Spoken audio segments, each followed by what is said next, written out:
Hello বন্ধুরা, আজ কিন্তু বৃহস্পতিবার। আজকে ভাত খেতে বসার আগে তোমাদের সঙ্গে মেনুটা শেয়ার। ভাত একটু কম দেখলে, কারণ নিশার ভাতটা আমি বেড়ে দিয়েছি। এটা আমার ভাত। নিয়েছি ভাত, শসা, লেবু, পেঁয়াজ আর একটা ডিম সিদ্ধ করে ভেজে নিয়েছি।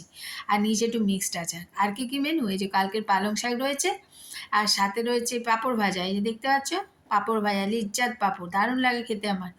তো পাঁপড়টা ভেজে এইভাবে রেখে দিলে কিন্তু অনেকক্ষণ কুড়মুড়ে থাকে, একদম বিকেল অবধি। আর সাথে ছিল আলু পোস্ত, আর হচ্ছে ডাল, কাঁচা মুগের ডাল, একটুখানি সাম্বার ডাল টাইপের করেছি আর কি। লাউ, পেঁপে আর ঝিঙে দিয়েছি দেখা যাচ্ছে, আর ফোড়নে দিয়েছি কারি পাতা, হিং, ঘিতে কারি পাতা, হিং আর আদা, সর্ষে, এই ফোড়ন দিয়ে করেছি। আর সাথে তো মিক্সড আচার নিয়েছি, ওটা দেখে তো জিভ দিয়ে পুরো জল পড়ছে। ছেলেকে বলেছি আচার আনতে, একটা বড় মিক্সড আচার এনে দিয়েছে। তো আগে আমি একটু মিক্সড আচার দিয়ে খেয়ে নেবো, বুঝলে, মানে এখন বলতে গিয়েও লোভ লাগছে। আজ আসি, টাটা।